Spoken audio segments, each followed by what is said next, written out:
I had all kinds of diagnoses that I look back on now, and it's just like, wow, where did that even come from? Now, with the knowledge that I have and having years of the work to look back at, it was unresolved trauma. I didn't have this big wow, aha experience. I don't know what the heck happened. I have an idea now that I've been doing the work for a long time, but then I had no idea what happened. I just knew I came home. I wasn't yelling. I wasn't screaming. Life was good. I was connected to nature. I was connected to kids. I realized I was loved. It was all good. There's hope in this, but I knew I was still looking for something. And in November of 2016, a friend of mine had me doing some research on DMT for her, which I had no idea what that was at that point in time, even though I was very familiar with psilocybin, LSD, these things, but DMT not so much. But I came across the word ayahuasca, and instantly my body responded. I had already created a relationship enough with my body through meditation to understand, like, okay, there's something here. I knew that that's what I was looking for. So, hello and welcome back to our podcast, Ayahuasca Avatars. And we are back with another episode with my sister Miranda, who is a psychedelic integration specialist. So, we're going to talk about integration today. We're going to talk about safe places. We're going to share about our journey and our experiences in the psychedelic healing space and what's happening currently, in the psychedelic renaissance. So, stay with us and yeah, leave a comment. Tell us how you liked it. So, welcome, Miranda. Thank you. Thank you for having me. So nice to connect with you. I connect with a lot of people through social media because, we see each other's content somehow, we have this connectedness. I think it's quite a small space in a way still, the psychedelic healing space. And some people you resonate more with, right? Another person not necessarily. So I had such a good fortune to talk to a lot of people who I resonated with, what they are doing and what they believe in. So, and I felt this energy with you as well. So thank you for accepting this invitation and being with us and sharing a little bit your story. And yeah, that's my first question that I always ask people. How did you ended up, working with psychedelics first for your own benefit and then later with people? So just share a little bit about that. Thank you. Sure, absolutely. And thank you. Like many people in this space, I found my way to psychedelics from hitting my version of a rock bottom. Essentially, I was in 2015, 2016. I was on all kinds of pharmaceuticals, high doses. Many of them shouldn't have been given to me with the other ones, and it left me in a very dark space. Left me in a space where I was knowingly essentially emotionally and verbally abusing everybody around me, including my children and my husband. And I was vibrating on just pure rage, quite frankly. And I attribute that to 90 to 120 milligrams of Adderall every day on top of multiple other pharmaceuticals. But I essentially was walking around a bunch of rage. And as a human who was pretty aware of psychology and what impact of what I was doing was going to have on the humans around me, I was left with choices in my mind. I had already been to the doctors and taken what they gave me. I'd been to the therapist. That didn't help. In my mind, I did everything I was taught when we feel that way, right? And I was broken. It didn't work. So in my mind, I had choices. I could continue on and pray that my children forgave me someday and that they could find their way through, or I could remove myself from the planet and give them a different type of chance, right? And that's essentially the path that I chose. And I was moments away from making that happen. And it was nothing short of a divine intervention that asked me, when was the last time you were without pharmaceuticals in your body, right? This isn't the way the human body was made to work. This isn't you. You're going to stop everything you're doing. You're going to find a natural way. And that's why you're on this planet. You're going to find that way and you're going to share it with others.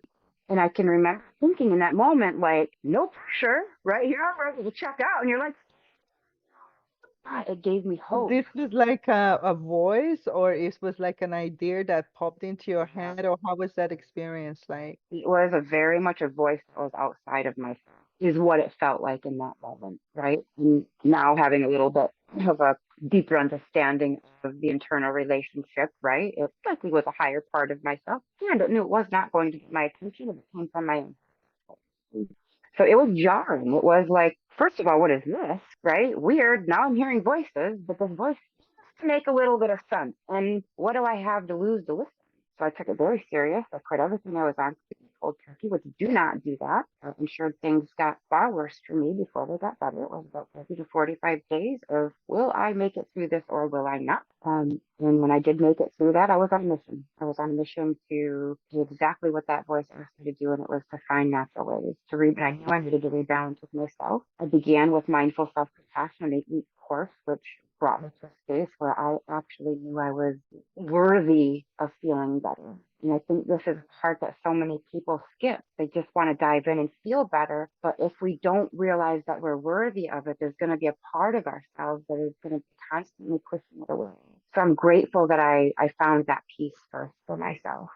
I moved into breath work. I moved into neuro feedback for ADHD symptoms. I did a nutrition program. All of these things gave me glimpses of blue sky. Like, right, there's hope. There's hope in this. But I knew I was still looking for something.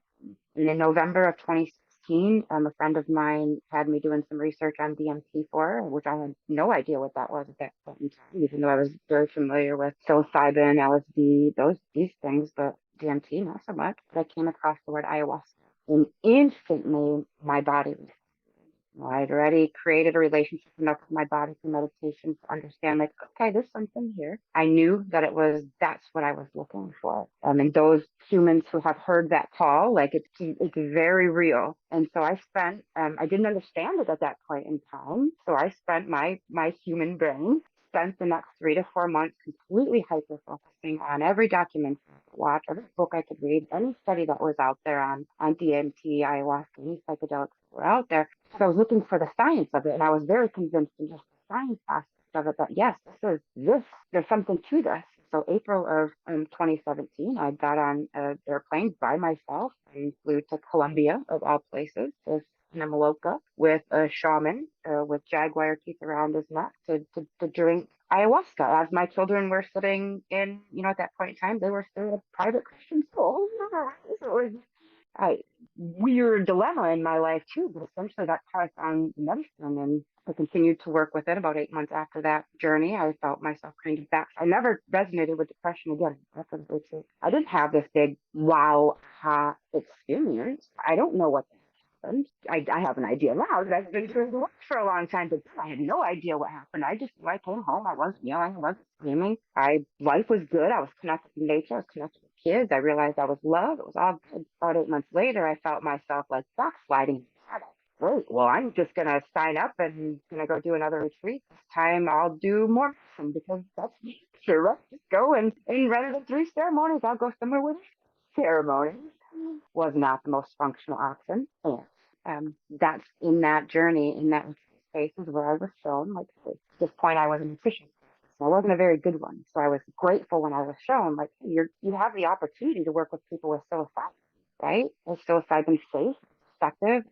Well, it's pretty safe to say that all of our ancestors at one point in time had an experience, a relationship with fungi, right? And so I got this message, which all kinds of people get on the medicine, and I was aware of that. And so I came home and I spent the rest of 2018, 2019, first of all, integrating massive amounts of stuff that came up for me. And there was no integration with the centers at that point in time. There were not integration coaches. So this is where I learned that, oh no, this is important and it can be dangerous if it's not right. I backslid a little bit with one because I didn't have the support. But I also began cultivating my relationship with psilocybin. I didn't just jump out and start serving psilocybin to people. I created the relationship with myself for about a year. And even then, in that, I was also taking training to be able to hold trainers, to hold a trauma informed, to understand the nervous system. How can I tell if somebody's having an experience that potentially maybe I could check in and just see what they're experiencing because potentially they're in a loop. The nervous system's activated for the last 15 minutes, right? There's different things. So as I was cultivating this relationship with psilocybin on a healing level, I certainly had a recreation relationship with it earlier on, but I was also doing the work of gaining the knowledge to be able to hold a safe container for people because as and many people know, but many people don't know. It's far more than just giving somebody a substance, right? It's can we walk through a preparation period of tilling the soil and being prepared for anything that may come up, so that things are not so traumatized within the in-space culture. Can we have an integration plan afterwards to where we're actually implementing change rather than just having a cool experience? So essentially, that's how I found my way here. I continue to work with. I'm called more to Yahe, Colombian ayahuasca. I'm actually heading down in 3 weeks to do my first journey in 2 years. It's been a while since I started my business. It's amazing how my own healing kind of got pushed to the back burner, and I'm feeling the repercussions of that, as I imagine many of us may learn the hard way, right? So I'm heading back down to that, but that's a medicine that I've continued to work with. So I've got quite a bit of experience with that, staying in the more traditional settings of South America, and then I, support people generally with psilocybin. Wow, I have so many questions. So, right, so you work mostly with psilocybin and you do the prep and the after the integration, but also you hold space like kind of like a sitter, or you are interacting, you guiding people in some shape and form in the experience, or you are just kind of, have them and then processing it before or after. How does that look like? Yeah, so in my spaces, I invite people to go inward, right? I'm not there to drop my ideas or my wisdom in. I'm creating a space for them to be able to see what they're hearing when that default mode network is a little quiet and they've got the increased neuro crosstalk. So in my containers, generally it's more of an inward experience. Now, with that being said, within ceremony, things come up. And if somebody is moving through something and they're wanting to process and talk about something, I'm there to hold that space. I'm not going to coach them in that space because, again, being the mind's in somewhat of a open hypnotic space, I don't want to drop in my thoughts and programming. It's let me support you in getting to where you're at, right? I have my journey. Let me walk with you on your journey. And so there are times where there is, dialogue there, but it's more so holding the space and taking note, and then in the integration process saying, now let's take a look at this a little bit deeper. Okay. All right. So before, I get to this part of the healing and the processing, just can you share a little bit about like some examples from your life, because you were in a pretty hard spot, as you said, kind of dark night of the soul with your relationships with your family and everything, and your state of mind and emotions and all that. And obviously you went through a huge transformation. So can you say a little bit about like how was that for you? That what did you do on an everyday practical level? Like as you didn't maybe have an integration coach, probably that's why you are an integration coach. So, but how did you help yourself, and as a result, how did your life change? How your relationships changed as a result of that? Because I think people have direct questions, can it help me with this, that, or the other? Yeah, definitely. Great question. Thank you for circling back around to that. The everyday, looking back on it now, what it felt like was crawling and scratching my way through, but it was it boils down to the foundations at the end of the day. And I talk a lot about foundations with my clients. And am I breathing? Am I getting enough oxygen to my brain, right? Am I belly breathing? Am I taking the time to just be? Am I grounding with the earth? Am I eating food that fuels my energy or feeds disease? Am I staying hydrated? Do I have enough water in my body so that my being can function the way it's supposed to, right? Am I moving my body, right? Am I giving my body the natural endorphins and happy hormones that it can create on its own? So in the beginning, and even now, those are the things that I always circle back around to. If something feels out of alignment, I'm checking my foundational things first. And so I was so grateful that I did create and cultivate those tools prior to working with the medicine, right? And that's also why I bring that to my clients as well. Let's address this, because we can take all the psychedelic medicine we want in the world, and if we're not addressing the foundational things of being a human, right, that are universal to all of us, there's likely to be some rocky foundations. So that's what it looked like, and I continued to learn new modalities, right? So tapping, I did a bit of EMDR, and I did do talk therapy in there for a while, and so it got to a point where I almost felt like I outgrew therapist, right? And And I think that's not an uncommon space for where we are.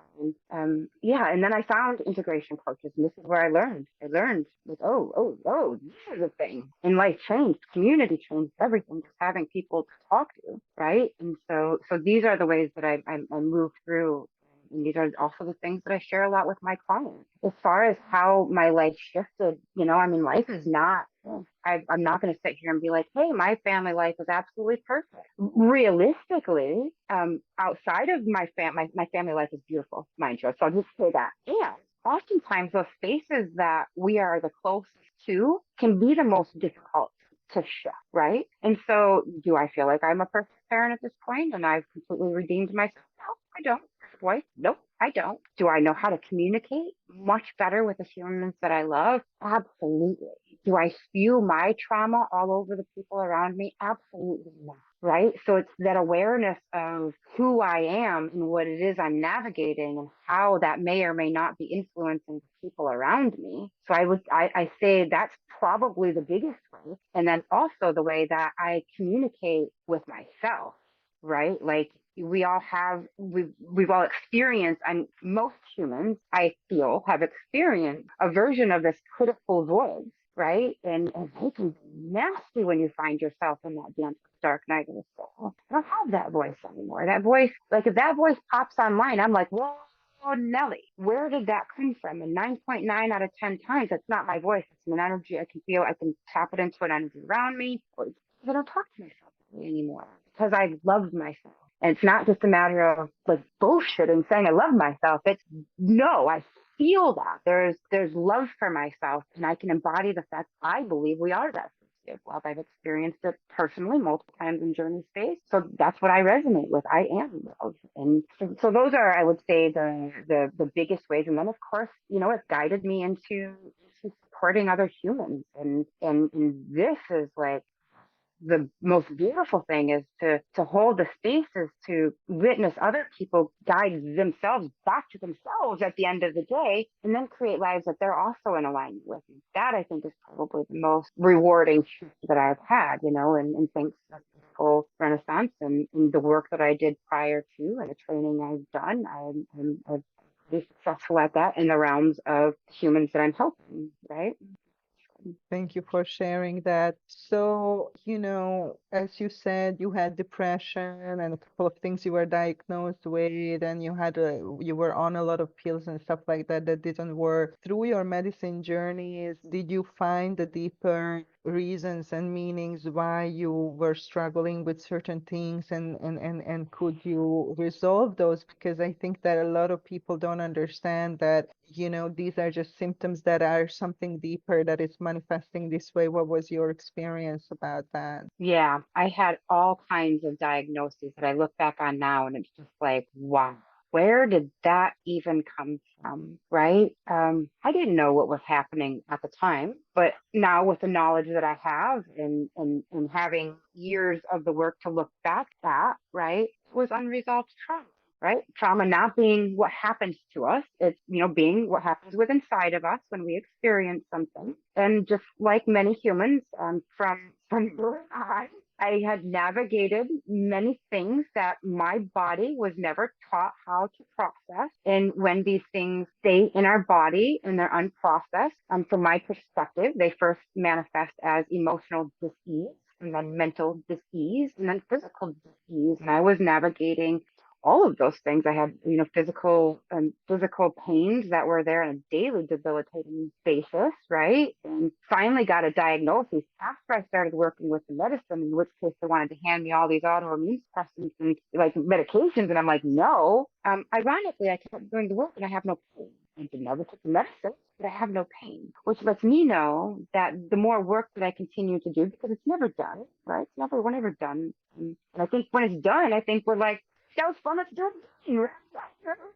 And so it was processing things that my body was holding. And full disclosure, I don't always know the things that my body's releasing in journey space. I don't need to know all of it. And the medicine will let me know the things that I need to be consciously aware of that it's moving through me. Right. So there's journey spaces, there's retreats that I've gone on. I may have had all kinds of pain. I come home, the pain's gone. There's no again. I'm not a visual person in Yaha and ayahuasca. So I don't generally have these like aha experiences. It's more like I'm the therapist and I'm the client, and there's no bullshitting in this space, and let's have a conversation.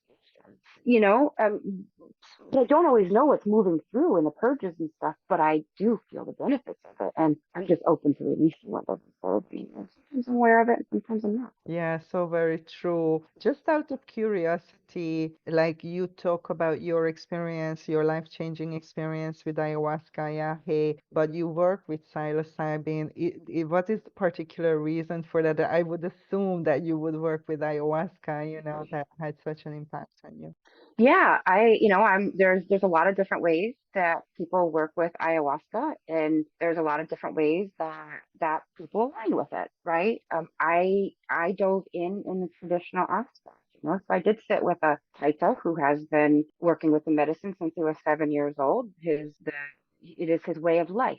It's not something he does on the weekends. It is his way of life, and that feels really good for me. I was shown in 2018 when it was like, hey, psilocybin's the thing. What I was shown was that ayahuasca is not sustainable, right?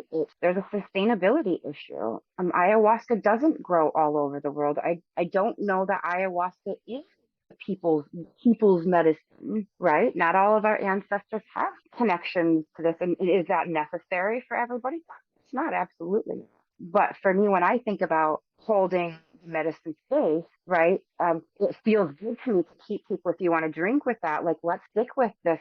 Let's feed these lineages that are dying. You know what I mean? And continue to let them serve the way that they've been serving for sometimes thousands of years, rather than cooking it up on my stove and and putting on a costume that doesn't have anything to do with my lineage and say words that I don't even know what they mean. You know what I mean? So for me, it was never a call of this was your path, and I recognize that there are people that get that call, and that's totally beautiful. But for me, it was very much a lot of people that I work with are coming off from antidepressants, and they are brand new to the psychedelic space, so psilocybin makes more sense. You know what I mean? And so I understand why I got the call I did, and I understand why other people do call they did. I have done ayahuasca twice in the United States over weekends, and this is kind of the other part of it is for me, like when I go work with the medicine, I need like a minimum of 7 to 10 days and in an undisturbed space to be able to process, right? So these weekend things for me is like drink on Friday, drink on Saturday, go home Sunday, come to work Monday. That's fascinating to me, and I get it. I appreciate that it's there for the people that that's all they can do. But for me, in both of those spaces, the message that I got was, I won't teach you this way. And so I got silent, quiet your mind, right? You can have a break, but this isn't where you're going to do your work, which was fascinating to me. But I do have means of getting to South America and sitting in traditional stuff. Not everybody does. And I believe that she works with those people and meets people where they are, potentially. So yeah, it's a great question. Thank you. Thank you for sharing that. So, share a little bit about how do you work with people? Do you have a specific program, a specific duration? Is it very individual? Do you only work with mushrooms, or if people go to their own retreat with ayahuasca and then come back, do you take on people just for integration, any kind of substance or psychedelic, or how is that practically, looking? Yeah, absolutely. I support everybody. So regardless of what they're working with, I have a lot of clients who are doing, ketamine, and there's, the ketamine clinics do not have integration.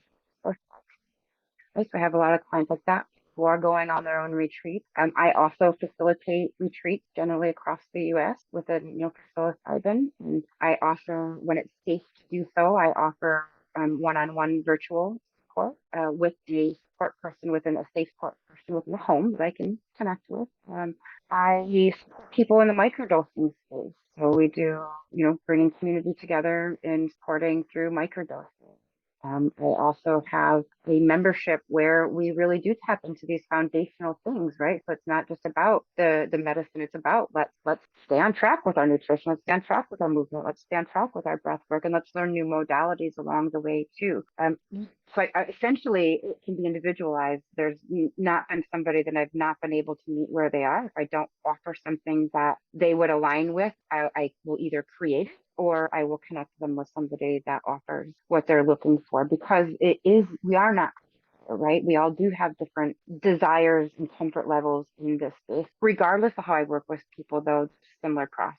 We always begin with intake. Intake is, the initial call. They're intaking information. I'm intaking information. I have a very extensive intake form, which is not only the trauma timeline, the medical history to make sure that what we're doing is safe and that we can be prepared for anything that may come up into the journey. We move in setting intention. What does somebody want to know, be, do, or understand through doing this work? Why are they working with a medicine? How will they know if it works? Something kind of measurable and tangible. How are we going to know if this works for you? Right? And then let's move into the in space. And this is where we're, of course, working with the wisdom of the teacher. So whether it's psilocybin, I also work a little bit with LSD. I also work a little bit with MDMA. On occasion, will work with Watchung. Right? So this is the in space. What wisdom are we getting from the teachers? And then it's the integration. So now it's what are we going to do with this information? What are 1 to 3 action steps that we can take moving forward to actually create sustainable change in life? And then all of my clients 2 days of unlimited integration support. And this includes phone calls. Phone calls 10 minutes. Awesome. If the phone calls 3 hours, awesome. I'll always let them know ahead of time if I've got a hard stop, right? But I'm there for whatever they need when they need. Not like every other Tuesday, because what's going to happen is every other Wednesday, something's going to come up and then they're going to forget about it by the time the next session rolls, right? So I'm there to provide as things come up. So that's how I support people. I also take safe containers. I partner with a few people. I have one retainer. I have a therapist on. I'm trauma informed. I'm trauma trained. I'm not a trauma expert. So if something above and beyond my scope of practice happens within one of my containers, I have that to fall back on as support, right? She's there to support us. And then I also partner with a nurse who specializes in psychiatry, right? So we're covered on that aspect of it. I've taken a lot of training to support me in knowing like what medications are okay and not okay, which ones do we need to look at dosing and things like that. And if there's ever a question, I have that to fall back onto. And it's for, so I've covered myself and my clients to create a safe container all the way around, regardless of whether they're working with me on a microdosing basis and growth integration coaching, or whether they're actually journeying. Well, that sounds like really well thought out and very responsible.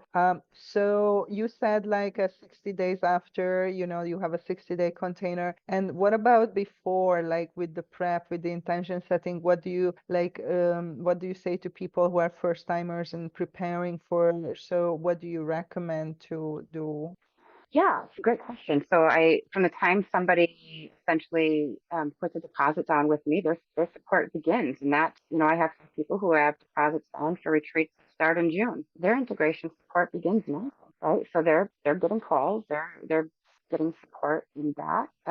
I don't just have people come into my space. So talking about psilocybin, I don't just have them come in and do a macro dose. All of my clients, 99.8% of my clients are having sessions. The majority of them, we do a mini dose, right? So we're going to tap in with about a half a gram to 3/4 of a gram to give them a feel of what it's going to feel like in the body. It gives us an opportunity to create connection, which will bring them a sense of safety, and me a sense of safety and journey space, right? And so then they're able to go a little bit deeper. And then, of course, there's a lot of valuable information as far as how quickly does it come on, how long does it last, most of it came up, which can be valuable to peek into that. So I do have a process that sort of steps them into the macro container, so beginning with a consultation, and then we do the onboarding call, which is anywhere from 45 minutes to 3 hours, just depending on what somebody's navigating. I'm not real good at putting time limits on things, because if we're working through something, we're working through something, and I've been cut off in the middle of working on things because my hours and it doesn't feel good, so I try to create that space for my clients that let's do that. And then we have generally a few calls before we get into that mini dose container, and then we have a macro dose container, and then our inspiration. Okay, thank you so much. We're gonna give our people to your website and everything when they can read more about your offerings. But it's nice when you explain, because different people have different offerings and everybody works a different way. And I think that's beautiful. There's so many offerings out there because people are called and drawn to different things, right? And they are also at different levels. And this is wonderful. But this also has like challenges as well, well. What do you see? Because you are quite in picture, quite trained, you did your research, you did your training, you have your experience. Definitely you are like a role player in the psychedelic renaissance, one of the pioneers. Like, what is that you see right now kind of unfolding in the psychedelic healing space, and what is that you most excited about and the most kind of scared about, or I don't know how to say, concerned? Yeah, great question.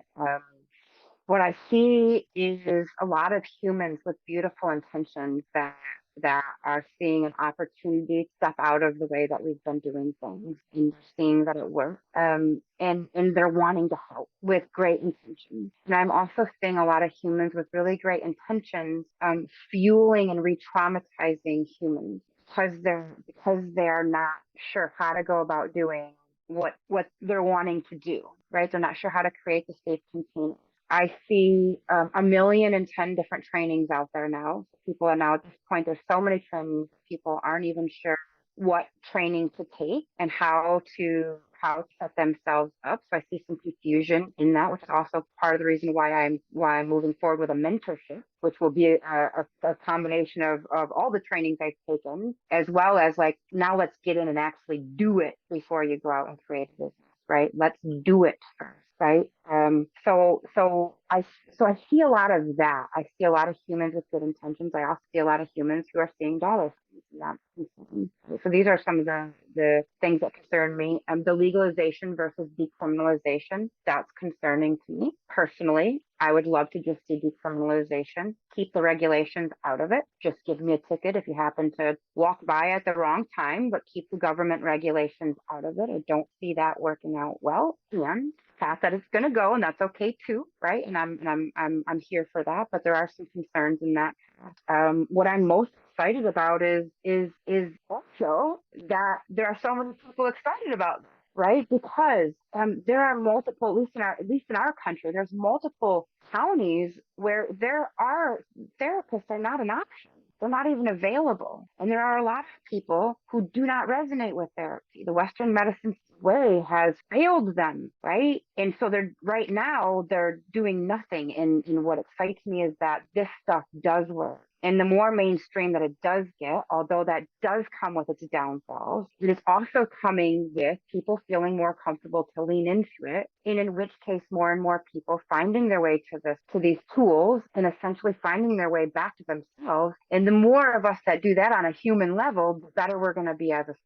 Is it going to shift probably in our lifetime to a drastic way? Probably not, but this is the work and we're doing our part in it. And I do believe that right now, our generations are massively accelerating this work with the ability to be able to tap into these medicines once again. Yes, that's awesome. Thank you for sharing that. And what would you say to people who haven't tried psychedelics yet, or maybe did a little bit recreationally and they are interested, but they are like don't even know where to go or who to ask or whatever? Like, what would be the most important thing that you want to share with them that you wish you would have known at the beginning? Yeah, well, first, what I would love to say is just reach out to me, reach out to somebody that has taken the time with their own personal journey, and that's important. Personal journey is an important piece, and taking time with training and ask questions. Not all facilitators are created equal, and that's beautiful. But you want to make sure you find a container that you resonate requires gaining data and asking questions. You want a facilitator that I wanted a facilitator. I'm going to reframe that. I wanted a facilitator that actually saw me and weren't just lumping me into this group of everybody's here for the same reason. It's like you want to be seen and you want to feel heard and you want to know that the integration support is there afterwards. And if it's not there afterwards, that's okay. Are they upfront with you that this is the part that I play in it and I will help you prepare and I will help you in the journey space? And here are some resources for integration, right? If they're not at least giving you some resources to connect with integration, that might be a little bit of a red flag, right? So I think it's just tuning in and recognizing some of the red flags, asking a lot of questions, recognizing that all containers are not created equal. And if you don't feel comfortable in a container, I don't care if you've paid $5,000 and you've gotten on a flight and you're in South America. If you walk in that container and your body says no, turn around and walk out and count it as the best $5,000 lesson you have ever learned in your entire life. Do not sit in an unsafe medicine. And it doesn't mean if you feel unsafe that it's an unsafe medicine container. It just might mean it's not safe for your energy. And that's important. Wow, so many good things that you shared with us Mhm. today. Thank you so much. Is there anything that you want to shout out to people right now, your offerings, like any last words that you want our audience to hear? Sure, yeah. And if you're interested in becoming a coach or a facilitator or somebody in this space, I do have a mentorship starting in June that I'd love to share more information about. Again, it's going to consist of my trauma-informed training that I took through the institute I took it with. They're going to come in and provide the training. Integration training that I took, they're going to come in and provide the training, and then there'll be access to coming in and supporting within my containers to be able to have the hands-on experience. I also have a couple of retreats coming up in Michigan in June and Pennsylvania in July. Microdosing case study starting in April. So lots of good things moving in my world, and just love authentic connection. So yeah, however I can support, just even if it's holding space, I'm here for it. Thank you so much for the good work that you are doing. And yeah, definitely lots of blessings. And we're going to share all your information so people can connect with you if they resonate with your offering. And I feel this is so important what you're saying. We are also coming out with a training, but this focused on ayahuasca integration. And it's also an apprenticeship style of training. You're going through your own experience. And I think that we also created this training. It's so funny that we kind of download the same information. A lot of people get the same memo somehow, because when I looked at the trainings, that were available, a lot of them is very academic, and I was like, I met a lot of people who did trainings and they were like, yeah, it was good, but I don't feel confident to actually have a client and to navigate, whatever occurs in the healing container. And I think this is so important. And also our program is very similar what you described. It's like you go through your own experience, you work in real containers, in the real life scenarios. Like that's just so good to hear, that this is coming, a thing, and then hopefully a norm. I just cannot imagine somebody can provide appropriate guidance and support who don't have adequate experience, in the space. So yeah, thank you for being a pioneer in that. And yes, so please, guys, if you feel called to follow this path and to help others this way, especially in the integration space, but also, if you are called to space holding with Miranda, whatever medicine you call to, right, that's also kind of determines which direction you are going to. I think this is a good moment. If you feel that call, if you have that desire, if you're serious about it, like it's a good moment, to take advantage of this energy, that is building, I think, in this space. Agreed. Yeah. Thank you so much for what you do. And I love, I love that we're all out there, and I definitely work with psilocybin, and it's beautiful that you're on the same path with ayahuasca and creating the containers where it's like, just get our hands in it and do it, because that's Mm. where the comfort level comes from. And only when we're comfortable in our own containers can we truly create a safe container. Absolutely. So So thank you. true. Thank you so much. And please stay tuned in for our next episode and leave your comments and share this with your friends. And thank you for listening. See you next time. Thank you for listening, and leave a comment if you enjoyed this episode. Help us grow our community by sharing this episode with your friends and subscribe to our channel to receive the latest on Ayahuasca Assisted Therapy. To embark on your healing journey or to start a new career in Psychedelic Assisted Therapy, go to my website, avatarhealingarts.com, and get in touch. And of course, stay tuned for the next episode.